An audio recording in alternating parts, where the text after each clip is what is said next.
எப்பொழுதுமே எங்கேயும் சென்றாலும் இணையாக செல்கின்ற கனடாவை கூட இந்த விடயத்தில் தவிர்த்து தாங்களாக நடவடிக்கை எடுத்தல் அல்லது 5 நிமிடத்திற்கு ஒரு கருத்தை சொல்லுதல் அல்லது ஒரு அதாவது செய்தியாளர் மகாநாட்டிலேயே இப்படி பார்த்தீர்களானால் சனிக்கிழமை செய்தியாளர் மகாநாடு நடக்கிறது. வெனிசுலா அதிபரை கைப்பற்றியதாக அந்த மகாநாட்டில் உரையாற்றுகின்ற பொழுது ஒவ்வொரு 10 செகண்டுக்கு ஒரு விடயமாக கொண்டு வந்தார். அதாவது நாங்கள் அவரை கைப்பற்றி விட்டோம், அவரை நாங்கள் நீதிமன்றத்தில் இருக்க போகின்றோம் என்று போட்டு அடுத்ததாக நாங்கள் ஆளப் போகின்றோம் என்று சற்று நிமிடத்துக்கு பிறகு நாங்கள் அங்கே உள்ள எண்ணெய் வளங்களை எடுக்க போகின்றோம், அதற்காக அமெரிக்காவின் கம்பெனிகளை அங்கே அனுப்ப போகின்றோம், அதற்கான பிரதியீடுகளை அவர்கள் தர வேண்டும், எங்களுக்குரிய நஷ்ட ஈடுகளை நாங்கள் அதன் மூலம் வருவாய் மூலம் பெறுகின்ற பணம் மூலம் பெறப்போகின்றோம் என்கின்ற கருத்தியல்கள் எல்லாம் ஒரு சர்வாதிகாரத்தின் உச்சத்தனத்திற்கு அல்லது காட்டுமிராண்டித்தனத்திற்கு இட்டுச் செல்கின்றதான தன்மையையும்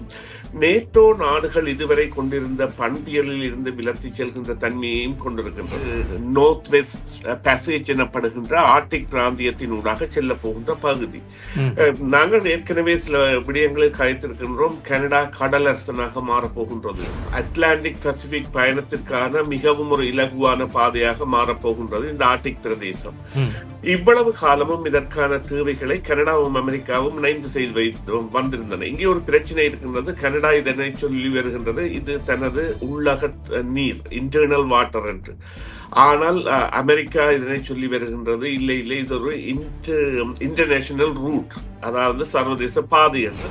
அமெரிக்காவை பொறுத்தவரையில் எப்பொழுதுமே கனடா தங்களுடன் இணைந்து பயணிக்கும், தங்களுடைய கட்டுப்பாட்டில் இருக்கும் என்கின்ற நிலையில் இருந்து இது மாறுபட்டு செல்கின்றது. இனி வருகின்ற போர் என்பது இந்த கடற்படை விமானப்படை பலம் என்பதை விட ஆளில்லாத ஆயுதங்கள் மற்றும் ஏவுகணைகளின் போராகத்தான் இருக்கும். அவ்வாறான போர் என்கின்ற பொழுது சில வேளைகளில் சீனா என்பது இருந்த இடத்தில் இருந்து கொண்டே வெற்றி பெறக்கூடிய பெறக்கூடிய தன்மை இருக்கும். அவ்வாறென்றால் பெரிய அழிவுகளை ஏற்படுத்தி அவ்வாறான ஒரு போர் இடம்பெறாது என்று நாங்கள் நம்புவோம். 20 நாட்களுக்குள் கிரீன்லாந்து விவகாரத்தை பற்றி தெரியும் என்று டொனால்ட் ட்ரம்ப் சொல்லுவது ஏதோ ஒரு அங்காடி தெருவில் கலைப்பது போலவோ அல்லது ஏதோ ஒரு உணவகத்தில் கலைப்பது போலவோ ஒரு ஆணித்தரமான தலைவனுக்குரிய கருத்தாக அதனை தெரிவிக்க வேண்டிய தேவை இருக்கின்றது. அவரிடம் அந்த ஆளுமை என்பது இல்லை.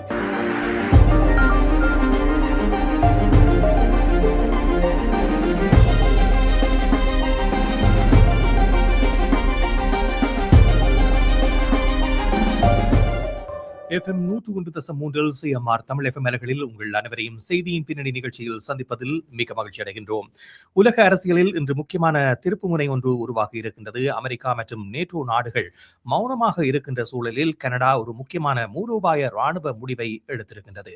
இந்த முடிவு உலக பாதுகாப்பு சமநிலையை மாற்றுமா என்ற கேள்வி எழுந்திருக்கின்றது. அத்தோடு மேற்கத்திய கூட்டணிக்குள் கருத்து வேறுபாடுகள் உருவாகுகின்றதா என்ற கேள்வியையும் எழுப்பியிருக்கின்றது. அல்லது கனடா ஒரு புதிய சுயாதீன பாதுகாப்பு பாதையில் பயணிக்கின்றதா என்ற கேள்வியையும் இது ஏற்படுத்தி இருக்கின்றது. இந்த விவகாரங்கள் குறித்து தான் இன்றைய நிகழ்ச்சியில் பேச இருக்கின்றோம். இப்போது ஆய்வாளர் சுரேஷ் சர்மா இணைந்திருக்கின்றார். அவரை சந்திக்கின்றோம். வணக்கம் சுரேஷ். வணக்கம் ராம். வணக்கம் நேயர்களே.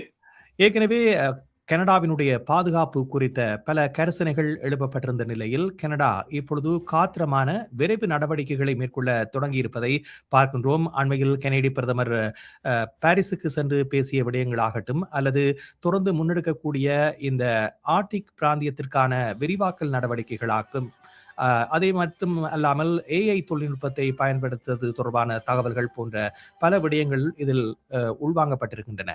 அதே நேரத்தில் ஏனைய நாடுகள் கனடா மீது எவ்வாறான பார்வையை கொண்டிருக்கின்றன என்ற விடயமும் இங்கு முக்கியமாக கவனம் செலுத்தக்கூடிய விடயமாக மாறியிருக்கின்றது. ஆனால் அமெரிக்காவும் நேட்டோவில் அங்கம் வகிக்கக்கூடிய கனடாவும் ஒரு முக்கிய புள்ளியில் இருக்கின்ற சூழலில் அமெரிக்காவும் நேட்டோ நாடுகளும் இந்த விடயங்கள் தொடர்பாக அண்மைய நாட்களில் மௌனம் காத்து வருவது என்பது ஒரு பேராபத்தான ஒரு விடயமாக பார்க்கப்படுகிறது. கனடா இதனை எவ்வாறு எதிர்கொள்ளும் என்று நீங்கள் நினைக்கின்றீர்கள்? குறிப்பாக அமெரிக்காவும் நேட்டோ நாடுகளும் மௌனம் காப்பதற்கான காரணம் என்ன? நிச்சயமாக ஒரு புரிந்துணர்வு இல்லாத நிலையில் ஏனைய தனது பங்கு நாடுகளை வைத்திருத்தல், அல்லது எப்பொழுதுமே எங்கேயும் சென்றாலும் இணையாக செல்கின்ற கனடாவை கூட இந்த விடயத்தில் தவிர்த்து தாங்களாக நடவடிக்கை எடுத்தல், அல்லது 5 நிமிடத்திற்கு ஒரு கருத்தை சொல்லுதல், அல்லது ஒரு அதாவது செய்தியாளர் மகாநாட்டிலேயே இப்பொழுது இப்படி பார்த்தீர்களானால், சனிக்கிழமை செய்தியாளர் மகாநாடு நடக்கிறது. வெனிசுலா அதிபரை கைப்பற்றியதாக அந்த மகாநாட்டில் உரையாற்றுகின்ற பொழுது ஒவ்வொரு 10 செகண்டுக்கு ஒரு விடயமாக கொண்டு வந்தார். அதாவது நாங்கள் அவரை கைப்பற்றி விட்டோம், அவரை நாங்கள் நீதிமன்றத்தில் இருக்க போகின்றோம் என்று போட்டு, அடுத்ததாக நாங்கள் ஆளப் போகின்றோம் என்று சற்றே நிமிடத்துக்கு பிறகு நாங்கள் அங்கே உள்ள எண்ணெய் வளங்களை எடுக்கப் போகின்றோம், அதற்காக அமெரிக்காவின் கம்பெனிகளை அங்கே அனுப்ப போகின்றோம், அதற்கான பிரதியீடுகளை அவர்கள் தர வேண்டும், எங்களுக்குரிய நஷ்ட ஈடுகளை நாங்கள் அதன் மூலம் வருவாய் மூலம் பெறுகின்ற பணம் மூலம் பெறப்போகின்றோம் என்கின்ற கருத்தியல்கள் எல்லாம் ஒரு சர்வாதிகாரத்தின் உச்சத்தனத்திற்கு அல்லது காட்டுமிராண்டித்தனத்திற்கு இட்டுச் செல்கின்றதான தன்மையையும், நேட்டோ நாடுகள் இதுவரை கொண்டிருந்த பண்பியலில் இருந்து விலத்தி செல்கின்ற தன்மையையும் கொண்டிருக்கின்றது. இதன் காரணமாக கனடா நடவடிக்கைகள் எடுக்கின்றது. இப்பொழுது கனடாவுக்கும் அமெரிக்காவிற்கும் இடையிலேயே ஒரு பெரிய பிரச்சனையாக வரப்போகின்றது தான் நீங்கள் குறிப்பிட்டிருந்த இந்த அதாவது நோர்த் வெஸ்ட் பேசேஜ் எனப்படுகின்ற ஆர்டிக் பிராந்தியத்தினூடாக செல்ல போகின்ற பகுதி. நாங்கள் ஏற்கனவே சில விடயங்களை கதைத்திருக்கின்றோம், கனடா கடலரசனாக மாறப்போகின்றது என்று. அது பொய்யான செய்தி அல்ல. பனி உருகி வருகின்றது. எனவே இந்த பயணத்திற்கான பசிபிக் அல்லது இந்த அட்லாண்டிக் பசிபிக் பயணத்திற்கான மிகவும் ஒரு இலகுவான பாதையாக மாறப்போகின்றது இந்த ஆர்டிக் பிரதேசம். இவ்வளவு காலமும் இதற்கான தேவைகளை கனடாவும் அமெரிக்காவும் இணைந்து செய்து வைத்து வந்திருந்தன. இங்கே ஒரு பிரச்சனை இருக்கின்றது. கனடா இதனை சொல்லி வருகின்றது, இது தனது உள்ளக நீர், இன்டர்னல் வாட்டர் என்று. ஆனால் அமெரிக்கா இதனை சொல்லி வருகின்றது, இல்லை இல்லை, இது ஒரு இன்டர்நேஷனல் ரூட், அதாவது சர்வதேச பாதை என்று. இருந்த பொழுதிலும் கனடாவிற்கும் அமெரிக்காவிற்கும் இடையிலேயே ஒரு புரிந்துணர்வாக இருவருமே இணைந்து செயற்படுகின்றார்கள். இதற்கு முக்கிய ஒரு உதாரணமாக நாங்கள் சொல்வதாக இருந்தால் நொராட்டை கூட எடுக்கலாம். அதாவது North American air defence system எனப்படுகின்ற நொராட் என்கின்ற ஒரு திட்டத்தை போல உலகில் எந்த நாடுகளிலும் இல்லை. 2 நாடுகள் தங்களுடைய எல்லைகளை இணைந்து கண்காணிக்கிறார். அதாவது ஒரு அமெரிக்க ஜெனரலும் ஒரு கனடிய ஜெனரலும் பக்கத்தில் இருந்து முடிவெடுக்கின்ற நிலைமை என்பது வேறு உலகத்தில் எங்கேயும் இல்லை என்றால், அவர்களுடைய எல்லைகள் 2ஐயும் பாதுகாப்பதையும் உடனடியாக தகவல்கள் பரிமாறுவதையும் அவர்கள் வழக்கமாக கொண்டிருக்கின்றார்கள். அவ்வாறான நிலையில் இப்பொழுது இந்த கனடாவின் முன்னேற்றமானது அமெரிக்காவை சற்றே சினங்கொள்ள வைத்திருக்கின்றது என்று கூற வேண்டும். அதற்குரிய காரணம், அதாவது ராஜதந்திர வட்டாரங்களில் மாத்திரம் இது பகிரப்படுகின்ற செய்தியாக அல்லது இந்த பிரபலிக்கப்படுகின்ற செய்தியாக இருந்தாலும், இந்த கனடாவின் முன்னேற்றம் என்பது இப்பொழுது தாங்களே இந்த பணிகளை நொறுக்குகின்ற கப்பல்களை கொள்வனவு செய்வதாகவும், மற்றும் இப்பொழுது அதற்குரிய தங்கள் வாங்குகின்ற, நீங்கள் குறிப்பிட்ட இந்த ஏஐ தொழில்நுட்பங்களோ அல்லது இதர தொழில்நுட்பங்களோ முன்னரை போல இல்ல. முன்னர் அமெரிக்காவிடமிருந்து வாங்கி அதனை ஒரு பிளாக் பாக்ஸ் மாதிரி இங்கேதான் பாவிப்பார்கள். அதில் ஒரு பிழை வந்தால் அமெரிக்கா திருத்தி கொடுக்கும். அவ்வாறல்ல. இப்பொழுது இவர்களுடைய கொள்முதல் என்பது வாங்குகின்ற பொருட்களுக்கு தாங்கள் தான் சொந்தக்காரர். நீங்கள் அதற்குரிய சகல சூத்திரங்களையும் அவர்களுக்கு தர வேண்டும். அதை விட அவர்கள் அமெரிக்காவின் தயாரிப்புகளை வாங்கவில்லை. அது விமானமாக இருக்கட்டும், F-35 விமானத்திலிருந்து இப்பொழுது கப்பல்களாக இருக்கட்டும், இங்கே அமெரிக்க படைகளிடம் இருக்கின்ற ஒரு பகுதி என்னவென்று சொன்னால், அந்த கனடா எப்பொழுதுமே இந்த ரீஃப்ரெஷ் எனப்படுகின்ற மீளமைக்கப்பட்ட கப்பல்களையும் அல்லது பாவிக்கப்பட்ட விமானங்களையும் வாங்குவது என்றால் அது நேரடியான போர் முனைக்கு அல்லாமல் இவ்வாறான இந்த தன்னுடைய கனடாவின் பிராந்திய என்பது ஒரு பெரிய பாரிய பிராந்தியம், அதனை நிர்வகிப்பதற்காக. இருந்தாலும் அவர்களுடைய நிலைமை என்னவென்றால், சொல்வது என்னவென்றால், கனடாவின் விமானியை விட விமானத்திற்கு வயது அதிகம் என்பது. ஆனால் அவ்வாறான ஒரு நிலைமையை அவர்கள் பேணி வந்தது என்றால் அமெரிக்கா முழுவதுமான உதவியை செய்து வந்தது. இப்பொழுது அமெரிக்காவில் இருந்து தவிர்க்க வேண்டும் என்பதற்காக இவர்கள் இந்த பாதை விவகாரத்தில் சற்றே முனைப்பாக செயற்பட்டு அதற்குரிய பொருட்கள் மற்றும் கணனி சம்பந்தப்பட்ட விவகாரங்கள் மற்றும் இதர, அதாவது செய்மதி, லோ எர்த் ஃபிளைங் சேட்டலைட் எனப்படுகின்ற கண்காணிப்பு செய்மதிகள் போன்றவற்றின் தொழில்நுட்பங்களில் எல்லாம் வேறு இடங்களில் இருந்து கொள்வனவு செய்வதன் மூலம் அமெரிக்காவை தவிர்த்து தங்களுடைய பிரதேசத்தை தாங்கள் பாதுகாக்க வேண்டும் என்கின்ற நிலைக்கு சென்று கொண்டிருக்கின்றார்கள். இது அமெரிக்காவுக்கு நிச்சயமாக எதிர்பாராத ஒரு செய்தியாக இருக்கின்றது என்றால், அமெரிக்காவை பொறுத்தவரையில் எப்பொழுதுமே கனடா தங்களுடன் இணைந்து பயணிக்கும், தங்களுடைய கட்டுப்பாட்டில் இருக்கும் என்கின்ற நிலையில் இருந்து இது மாறுபட்டு செல்கின்றது. சரி. ஆஹ் கூறுங்கள். அம் இந்த நேரத்தில் கிரீன்லாண்டை கைப்பற்றும் முயற்சி இன்னும் விட்டு போகவில்லை என்ற ஒரு கருத்தை நேற்றைய தினம் வெள்ளை மாளிகையிலிருந்து வெளிவந்த செய்தி தெரிவிக்கின்றது. ஏனென்றால் அதனை தம் வசப்படுத்துவதற்கு ராணுவ நடவடிக்கைகளை கூட மேற்கொள்ளலாம் என்ற ஒரு கருத்தை முன்வைத்திருக்கின்றார்கள். வெனிசுலாவை கைப்பற்றியதை ஒரு முன்னுதாரணமாக வைத்து இவ்வாறான மிரட்டல்கள் தொடர்ந்து வருகின்ற நாட்களில் ஏனைய நாடுகளுக்கு விடப்படுகின்ற பொழுது இது கனடாவையும் பாதிக்கக்கூடிய ஒரு விடயமாக மாறப்போகிறது. இந்த வல்லமையை அமெரிக்காவை எதிர்த்து போரிடக்கூடிய வல்லமையை கனடா தற்போதைய நிலையில் கொண்டிருக்கவில்லை என்பது எல்லோருக்கும் தெரிந்த விடயம். இருந்த போதிலும் இவ்வாறு எடுக்கக்கூடிய ஒரு நடவடிக்கை என்பது, முன்னாயத்த நடவடிக்கை என்பது ஒரு இடைக்கால நடவடிக்கையாக பார்க்கலாமா, அல்லது இது ஒரு நீண்ட காலத்திற்கு தொடர்ந்து செல்லக்கூடிய நடவடிக்கையாக கனடா திட்டமிடுகிறதா? இல்லை, இது நீண்ட காலத்திற்கு என்றுதான் பார்க்க வேண்டும் என்றால், ஒரு மாற்றத்தை சடதியாக கொண்டு வந்துவிட்டு அதன் பிறகு அதனை மீளமைப்பது என்பது உடனே சாத்தியப்படாத விடயம். சில வேளைகளில் பல பத்தாண்டுகள் இதற்கான தேவையாக இருக்கலாம். நீங்கள் குறிப்பிட்ட விடயத்தில் இப்பொழுது நேற்றைய விடயத்தில் கவனித்திருப்பீர்களானால், டொனால்ட் ட்ரம்ப் அவர்கள் அந்த கிரீன்லாந்து விவகாரம் தொடர்பாக 20 நாட்களில் ஒரு செய்தி தெரியும் என்று குறிப்பிட்டிருக்கின்றார். இந்த அறிவித்தல் என்பது நிச்சயமாக நேட்டோவின் கவனத்தை பெறும். எவ்வாறான நிலைமை எடுக்க போகின்றார்கள். இப்பொழுது டென்மார்க் என்பது ஒரு அரசு, அங்கே ஒரு சுயாதீன அரசு, ஒரு கிங்டம் ஆஃப் டென்மார்க். சனத்தொகை 6 மில்லியனாக இருக்கலாம், இங்கே 380 மில்லியனாக இருக்கலாம். அவர் வருடத்திற்கு $500 மில்லியன் இந்த கிரீன்லாந்தின் தேவைகளுக்காக கொடுத்து வருகின்றார்கள் என்றால், கிரீன்லாந்தில் மக்கள் வாழ்வதற்கு நீங்கள் அதீத வசதிகளை செய்து கொடுக்க வேண்டும். அதற்கான தேவைகள் என்பது அந்த அரசு செய்து கொடுத்து கொண்டிருக்கிறது. அவர்கள் வருவாயை அதிலிருந்து அந்த பெறாமல் இருப்பது கூட காரணமாக இல்லாமல் அவர்கள் செய்து வருகின்றார்கள். இந்த நிலையில் இவ்வாறான நிலைமை என்பது கனடாவிற்கு நிச்சயமாக ஒரு பாதிப்பை ஏற்படுத்துகின்றது. நாங்கள் நேற்று இரவு நிகழ்ச்சியில் கூட இது குறித்து கதைத்திருந்தோம். இருந்த பொழுதிலும் இப்பொழுது உண்மையில கனடாவின் பத்திரிகைகள் கூட இதனை ஒரு ஆபத்தாக எழுதுகின்றன. குளோபல் மெயில் நீங்கள் பார்த்தீர்களானால் அடுத்தடுத்து ஆசிரியர் தலையங்கமும் மற்றது ஒப்பீனியன் என்கிற தங்களுடைய கருத்தியலும் இதனை கூறுகின்றார்கள். அதைவிட கனடா ஒரு பொதுமக்கள் படை, அதாவது துணைப்படை ஒன்றை அமைக்கின்ற முயற்சியில் கூட ஈடுபடுகின்றதான தகவல்கள் வருகின்றது. ஆனால் உத்தியோகபூர்வமான அது குறித்த தகவல்கள் இன்னும் வரவில்லை. கனடாவை பொறுத்தவரையில் அவர்கள் சண்டைக்கு போவதற்கல்ல, தங்களை பாதுகாப்பதற்கு இவ்வாறான நிலைமைகளை எடுக்க வேண்டிய தேவை இருக்கின்றது. என்னென்னு சொன்னால், அமெரிக்காவை பொறுத்தவரையில் ஒரே ஒரு ஆபத்து அவர்களை சூழ்ந்திருக்கின்றது என்னவென்றால், எத்தனை களங்களை திறக்கப் போகின்றார்கள், அதில் எவ்வாறான நிலைமைகள் வரப்போகின்றன என்று இவ்வாறு கூறுங்கள். சடுதியாக இப்பொழுது சீனா, ரஷ்யா, வட அமெரிக்கா, அத்துடன் இன்னும் 1-2 நாடுகள் இணைந்து தங்களுக்குள் ஒரு பாதுகாப்பு ஒப்பந்தத்தை ஏற்படுத்தி தங்களுடைய எந்த நாட்டை தாக்கினாலும் ஏனைய நாடுகளுடன் தாங்கள் இணைந்து பங்கு பெற்றுவோம் என்கின்ற ஒரு சடுதியான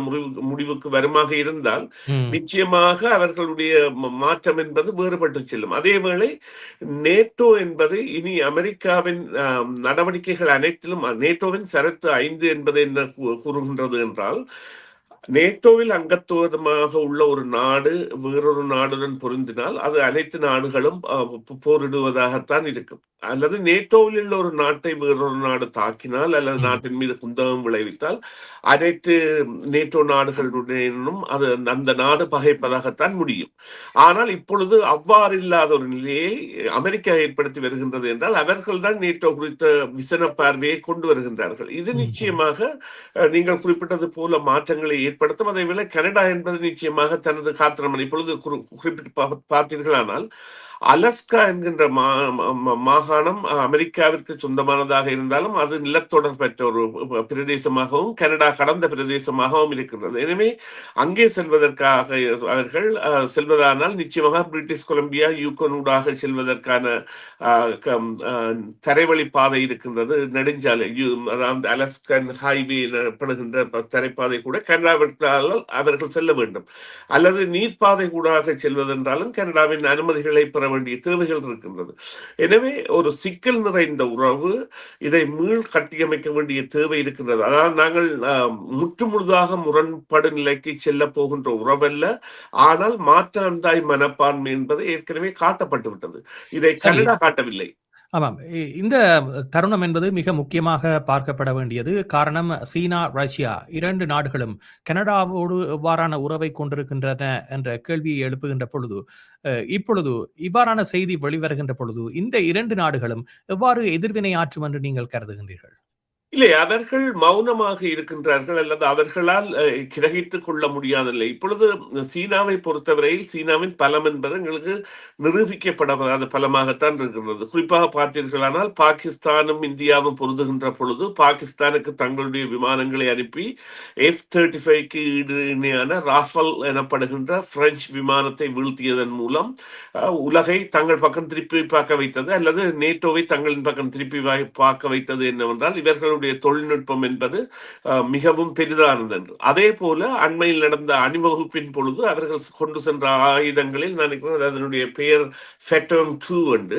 அந்த ஃபெட்டோங் 2 என்ற ஏவுகணையின் அந்த விசை தூரம் என்பது அது அதாவது புவியீர்ப்பு எல்லையை கடந்து பயணிக்கின்ற ஒரு ஏவுகணையாக இருக்கின்றபடியால் அதன் எல்லை என்பது சுமார் 12 14 மேக் என்கின்ற, அதாவது ஒளியின் வேகத்தை விட 12 அல்லது 14 மடங்கு வேகமாக இருக்கும் என்கின்ற எண்ண கருத்தியல் இருக்கின்றது. அவ்வாறானவை எல்லாம் அமெரிக்காவை தாக்குதல் எல்லைக்குள் சுமார் 15-20 நிமிடங்களுக்குள்ளேயே கொண்டு வந்துவிடும். ஆனால் அது உண்மையா என்பது தெரியாத செய்தியாக இருக்கின்றது. அதே போல இன்னொரு விடயத்தை பார்த்தீர்களானால் இந்த LLM எனப்படுகின்ற அந்த அதான் லார்ஜ் லாங்குவேஜ் மார்க்கெட் எனப்படுகின்ற இந்த AI தொழில்நுட்பத்தில் பெரிய முதலீடுகளை மேற்கொண்டு பில்லியன் கணக்கான டாலர்களை செலவழித்து அமெரிக்காவை தளமாக கொண்டுள்ள இந்த AI நிறுவனங்கள் தங்களுடைய வெளியீடுகளை வெளியிட்ட பொழுது சீனா என்பது டீப் சீக் எனப்படுகின்ற ஒரு செயலியை அல்லது ஒரு AI தொழில்நுட்பத்தை மிகவும் குறைந்த விலையில்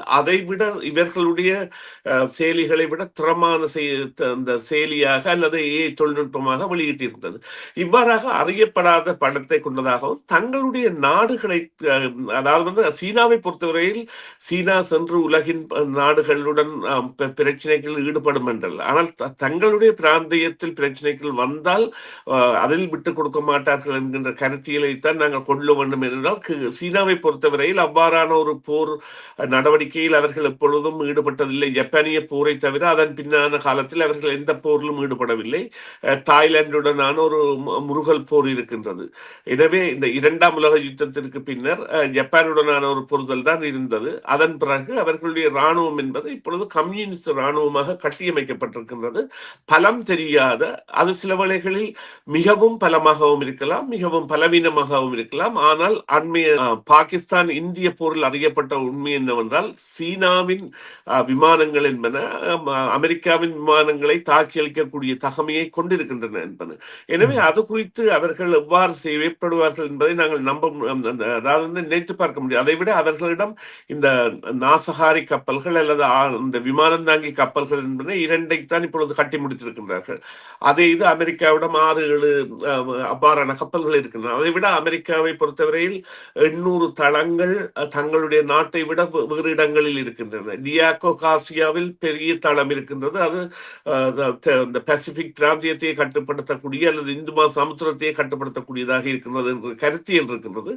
ஆனால் இனி வருகின்ற போர் என்பது இந்த கடற்படை விமானப்படை பலம் என்பதை விட ஆளில்லாத ஆயுதங்கள் மற்றும் ஏவுகணைகளின் போராகத்தான் இருக்கும். அவ்வாறான போர் என்கின்ற பொழுது சில வேளைகளில் சீனா என்பது இருந்த இடத்தில் இருந்து கொண்டே வெற்றி பெறக்கூடிய தகமையை பெறக்கூடிய தன்மை இருக்கும். எவ்வாறு என்றால் பெரிய அழிவுகளை ஏற்படுத்தி அவ்வாறான ஒரு போர் இடம்பெறாது என்று நாங்கள் நம்புவோம். இன்னொரு முக்கியமான விடயம், நீங்கள் முன்னர் குறிப்பிட்ட இந்த ஆர்டிக் பிராந்தியத்தில் பனி உருகுவதன் காரணமாக ஏற்படக்கூடிய கடல் பகுதி என்பது ஒரு வர்த்தக போரை தோற்றுவிக்கக்கூடிய வகையில் உருவாகலாம் என்று எதிர்பார்க்கப்படுகிறது. குறிப்பாக சீனா இது தொடர்பான கண்காணிப்பை ஏற்கனவே ஆரம்பித்திருக்கின்றது. இதே போன்று உலகின் முக்கியமான நாடுகள் தங்களுடைய செல்வச் செழிப்பை மேலும் வலுப்படுத்துவதற்கு இந்த பாதை என்பது மிக முக்கியமான ஒன்றாக இருக்க போகிறது. இந்த சூழலில் கனடா எடுக்கக்கூடிய இவ்வாறான நடவடிக்கை என்பது குளோபல் பவர் பேலன்ஸில் எவ்வாறான மாற்றத்தை கொண்டு வரும் என்று நீங்கள் கருதுகின்றீர்கள்?